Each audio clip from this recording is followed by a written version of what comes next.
apabila kita ni lalai leka, bila kita apa nama dia panggil, melalui muzik. Muzik tu pun gitu juga. Yang ketiga, gambar di rumah kita. Sebab tu kalau gambar di rumah kita, kita gantung, hati-hatilah.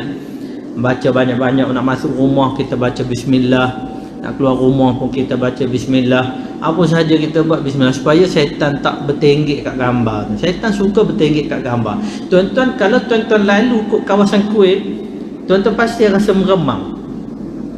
Kalau tak rasa tak tahulah, tapi saya akan rasa. Lalu aja sebelah Kuwait, bila kita tengok patung akan rasa meremang. Kalau di apa nama ni, gereja, dia tak rasa meremang sangat. Pasal kurang syaitan bertenggek tu. Patung Yesus saja ada. Tak, yang lain tak ada. Kalau di apa nama ni, maaf sebut, kalau di Kuwait Hindu, lalu aja meremang dia tu lain macam. Ni dia. Lain meremang, sebab banyak tu. Dia punya dewa-dewa apa semua tu kan.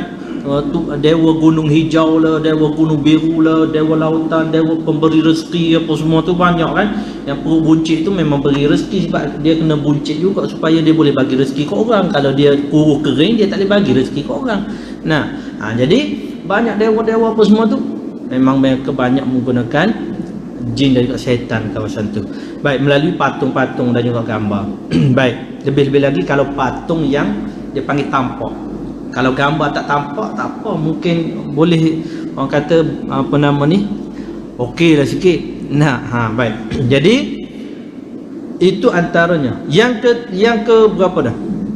Yang keempat. Yang keempat, cara syaitan masuk apabila kita dalam keadaan lalai dan leka. Lalai dan leka. Syaitan akan cuba masuk. Lebih-lebih apa nama ni, disebut dalam Al-Quran. Allah Subhanahu Wa Taala sebut, innal ladzina amanu idza massahum ta'ifun minasy syaitani tadhakkaru fa idza hum mublisun. Allah Subhanahu Wa Taala kata, sesungguhnya orang beriman apabila mereka dicuba dihimpit oleh syaitan nak mula masuk, masa lalai lah ni, tadhakkaru, mereka teringat Allah SWT. Tiba-tiba Allah tiba-tiba tersebut, sebab dia biasa berzikir pada Allah SWT, lidah dia mudah sebut Allah, lidah dia mudah sebut zikir-zikir, maka tadhakkaru fa idahum, syaitan akan jadi mengecut. Macam umpama garam tu direndam dalam air, masuk air, syaitan tu dia akan kalau dalam istilah perawat, kalau kita kata terbakar, masa itulah syaitan dia akan, waktu yang cukup getih bagi syaitan ialah bila dia nak mula himpit manusia nak masuk, tiba-tiba orang tu ingat Allah Subhanahu Wa Taala, akan terbakar dia. Itu dia. Allahu Akbar. Bagaimana ustaz tahu benda tu? Tuan-tuan, itu dari segi pengalaman tuan-tuan tanyalah orang-orang perawat-perawat Islam apa semua, maka akan sebut benda yang sama. Baik. Jadi yang keberapa dah? Tadi 5 Yang keenam, apabila kita melalui kawasan-kawasan yang dipanggil kawasan yang tidak bersih. Contohnya mazbalah, disebut mazbalah, iaitu tempat pembuangan sampah. Tuan-tuan, kalau lalu tempat pembuangan sampah, zikir banyak-banyak, sebab syaitan suka duduk di kawasan tempat pembuangan sampah. Kita nak buang sampah, tempat pembuangan sampah mana-mana lah. Sebab tu jangan buang sampah merata-rata. Sebab yang buang sampah merata-rata, pertama itu adalah kita mewujudkan penempatan untuk syaitan. Bahkan yang kedua, orang yang buang sampah tu jadi syaitan. Sebab apa dia? Pakat duduk, syaitan sungguh. Orang buat syaitan mana pula buang sampah sini. Pakat orang pakat doa, dia jadi syaitan. Syaitan sungguh. Syaitan di kalangan manusia. Jadi maknanya apa dia? Tempat pembuangan sampah adalah tempat yang mana banyaknya syaitan berada di situ. Baik. Banyak lagi lah nak sebut, nanti sebut 5 je. 5 ke 6 saya sebut. 5 ataupun 6 lah. Baik. Jadi antara cara kita nak jaga diri kita daripada syaitan, yang pertama apa dia? Baca ni 100 kali setiap pagi, dan ketidak wallah alam. Nak waktu malam, setiap petang pula baca 100 kali. Tak dan lah Ustaz, tak tahulah dan ke tak dan lah. Baca setakat dan aja lah. Baca setakat kita mampu. Kalau kita pergi ke kedai boleh, nak mengetim, mengopi apa semua pun boleh, sambil-sambil tunggu makan tu la ilaha illallah lah. Tak mesti direct mutawaliyah secara berurutan sampai 100 kali, tak mesti gitu.